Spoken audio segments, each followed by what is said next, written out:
Pemirsa, kasus bunuh diri kian meningkat. Ini menjadi ironi di tengah mulai tumbuhnya kesadaran kesehatan mental di masyarakat.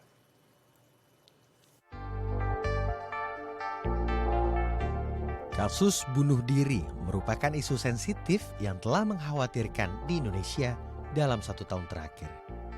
Meningkatnya jumlah kasus bunuh diri menjadi perhatian serius bagi masyarakat, pemerintah, dan juga lembaga kesehatan. Dari data Pusat Informasi Kriminal Nasional Kepolisian Republik Indonesia, di Indonesia tercatat ada 971 jumlah kasus bunuh diri sepanjang periode Januari sampai dengan 18 Oktober 2023.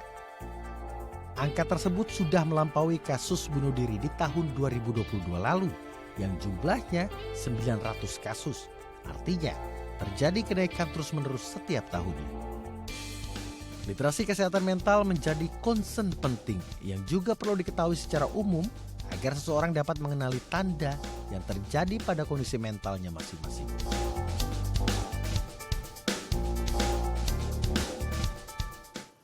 Ya, untuk membahasnya lebih lanjut kita telah terhubung langsung dengan Irma Gustiana selaku psikolog. Kita langsung sapa narasumber kita hari ini. Selamat siang Mbak Irma, apa kabar? Assalamualaikum Mbak.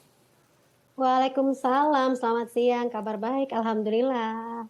Baik, kita langsung saja berdiskusi. Menarik sekali topik kita hari ini yaitu tentang kesehatan mental ya, terutama yang menyerang anak-anak muda kita, generasi muda kita. Karena belum lama ini ditemukan juga kasus bunuh diri anak-anak muda kita yang sepertinya depresi. Nah, kalau Mbak Irma sendiri melihat kasus kesehatan mental yang menyerang anak-anak muda kita sepanjang tahun ini atau beberapa tahun belakangan, seperti apa dan karena apa sih Mbak Irma?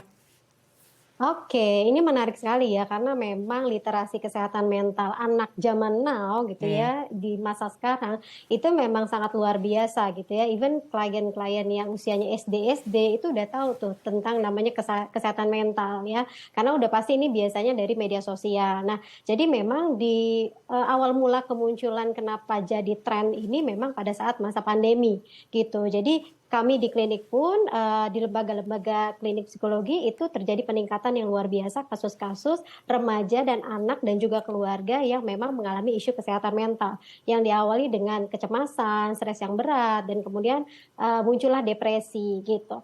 Nah, jadi memang ada kekhawatiran dengan data tadi 971 ya kasus peningkatan itu kan harus menjadi sebuah awareness bagi kita semua bahwa isu tentang kesehatan mental dan kemudian juga yang berhubungan dengan gangguan kesehatan mental itu perlu sekali gitu untuk diedukasi di dalam keluarga sehingga kasus-kasus yang terjadi ya seperti tadi gitu ya bunuh diri gitu ya itu nggak muncul atau misalnya minim gitu dan tidak terjadi lagi di Indonesia gitu.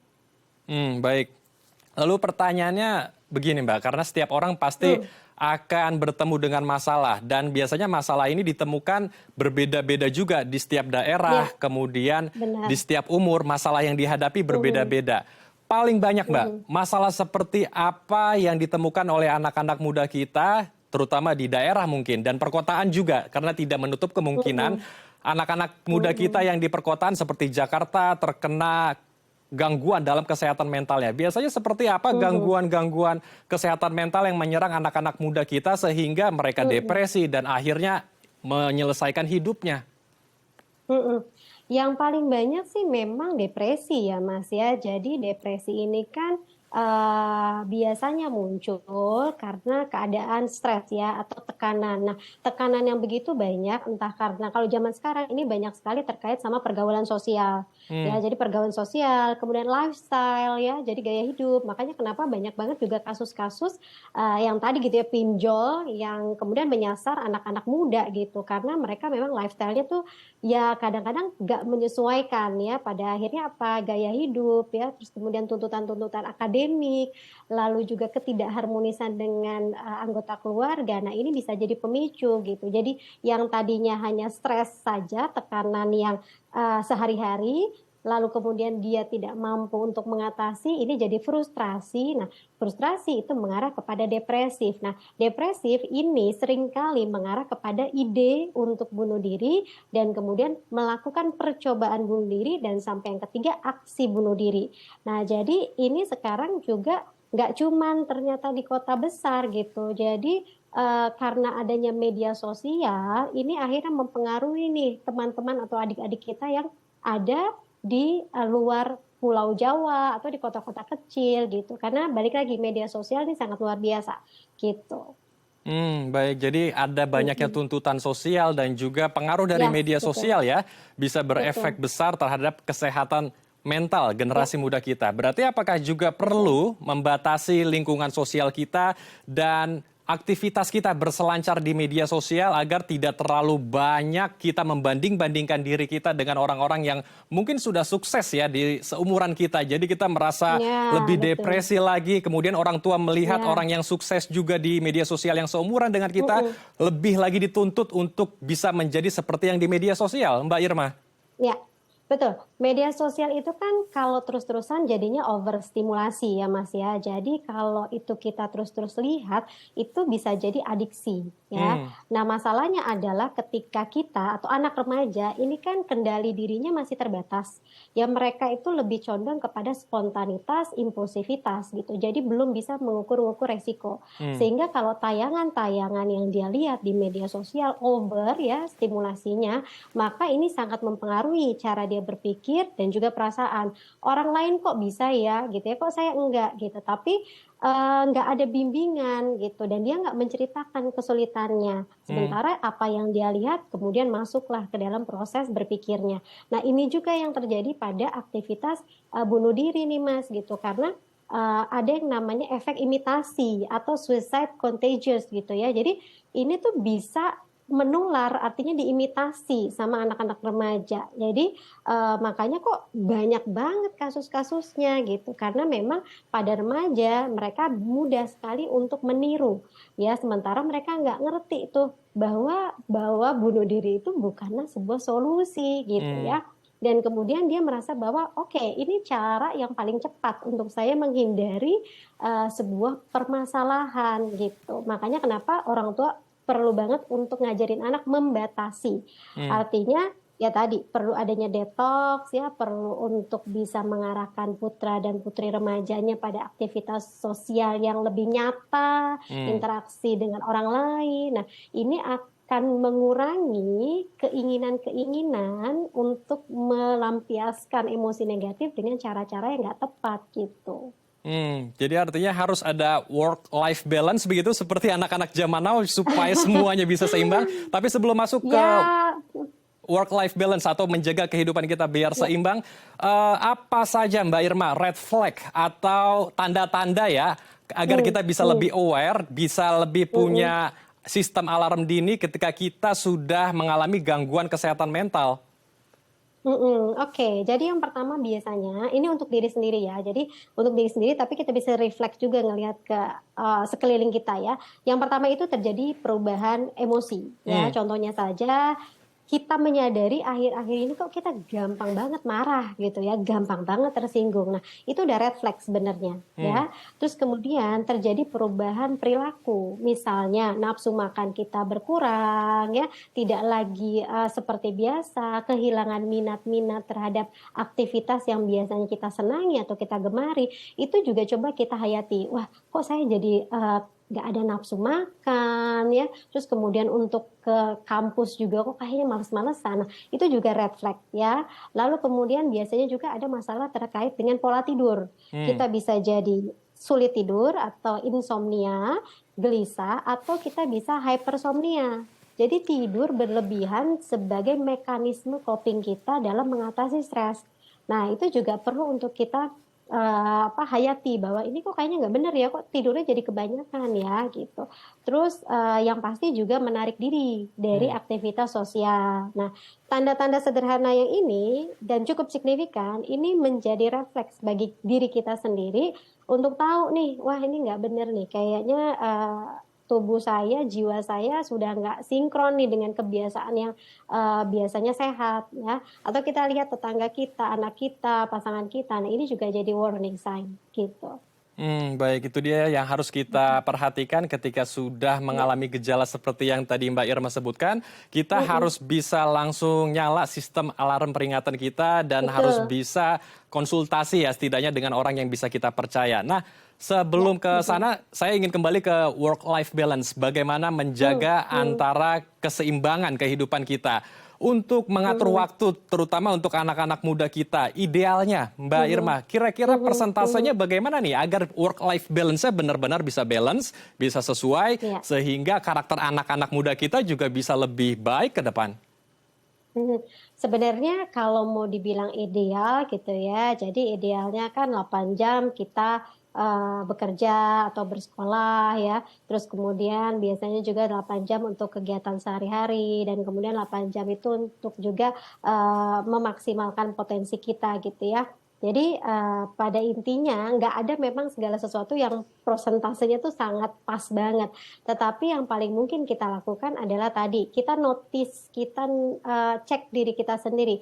Kalau misalnya saat ini saya sudah merasa ada yang tidak nyaman, ya kok saya jadi makin gelisah, berarti itu tandanya ada kebutuhan kita yang lainnya itu nggak tercukupin. Ya, jadi kalau misalnya kita adalah seorang pekerja, sangat dianjurkan saat bekerja ya bekerjalah dengan full of heart gitu ya. Tapi once kita sudah sampai di rumah, di depan rumah, itu tanggalkan dulu tuh peran-peran kita sebagai pekerja atau mungkin ya sebagai pelajar gitu ya, bahwa kita sekarang masuk ke rumah, siapkan diri untuk bertemu dengan keluarga dan jadikan mereka tuh teman untuk kita bicara gitu. Nah, terus kemudian jangan lupa juga olahraga, me time, nutrisi yang cukup itu harus ada di tengah-tengah kesibukan kita. Ya, pergaulan sosial juga gitu ya, itu juga jadi penting. Nah, inilah yang membuat kita punya keseimbangan dalam menjalani rutinitas kita sehari-hari. Jadi nggak gampang burn out, nggak gampang depresif juga Hmm. gitu. Baik, Mm-mm. selain yang tadi disebutkan oleh Mbak Irma, ada sebetulnya support system yang sangat penting, yaitu akses layanan Mm-mm. agar kita bisa berbagi cerita, berbagi keluh kesah, Betul, ibaratnya seperti detox ya, dan kita pun juga bisa benar, mendapatkan banyak input positif dari seseorang yang bisa betul. kita percaya, tentunya juga sudah Ya, dewasa. benar. Bagaimana Mbak cara bisa mendapatkan layanan seseorang yang bisa kita percaya atau psikolog lah ya, Mm-mm. di Mm-mm. berbagai daerah? Mm-mm. Karena kan berbagai daerah itu Mm-mm. tentu belum tentu sama dengan yang ada di Jakarta untuk mendapatkan layanan akses ke Akses. psikolog. Dan bagaimana pula untuk Ya. anak-anak muda kita yang mungkin di luar sana, di luar Jakarta, Mm-mm. mereka ngekos dan tidak punya Mm-mm. siapa-siapa, orang tua juga jauh dari tempat kosnya. Itu bagaimana Mbak Irma? Tapi ditahan Ya, Mbak, kita akan bahas usai jeda ya Mbak. oke. Baik, pemirsa jangan kemana-mana karena kami akan kembali sesaat lagi.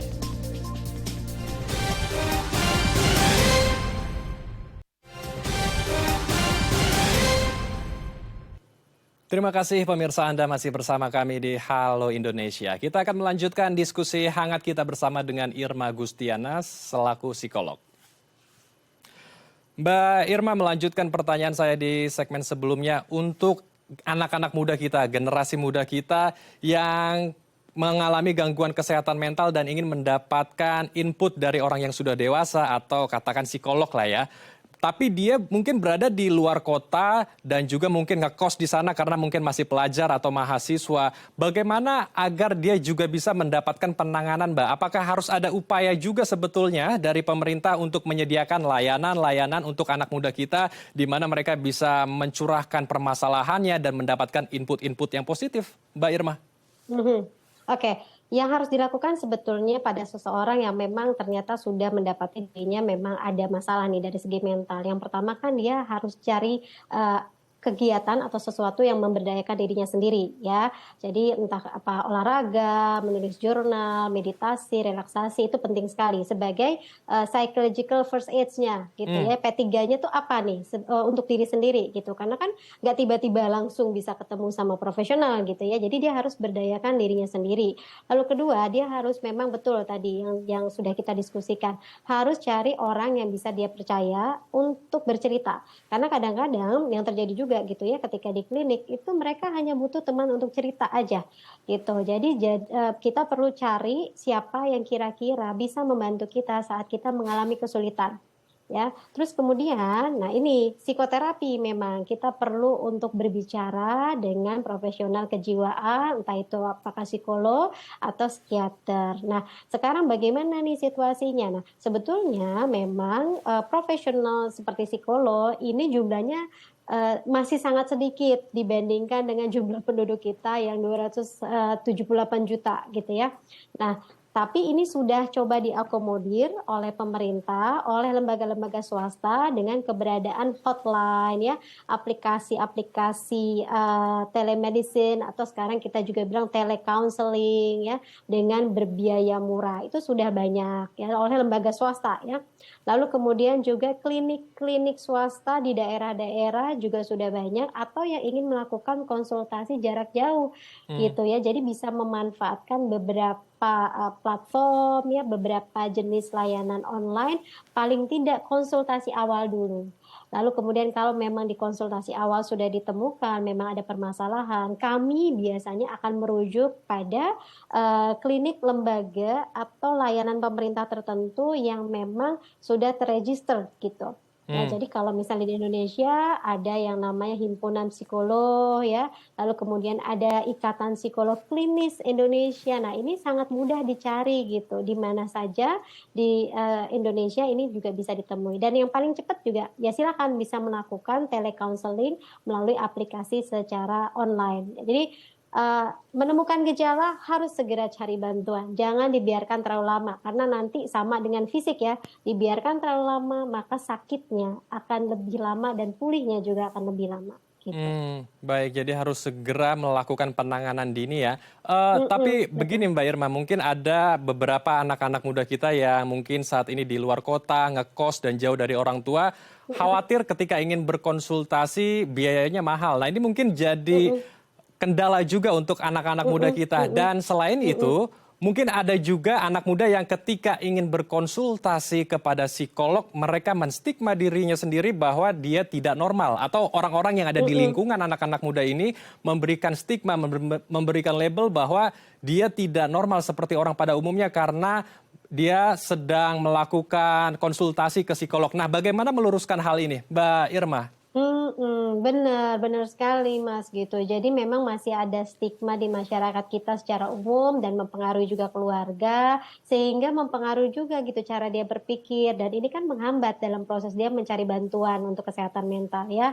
Jadi stigma seperti bawa ke ke psikolog atau ke psikiater ya itu adalah sesuatu yang memang akan merusak nama baik keluarga, menjadi aib dan mungkin juga dianggap gila ya, tidak waras. Nah, ini memang yang perlu untuk di cut off ya.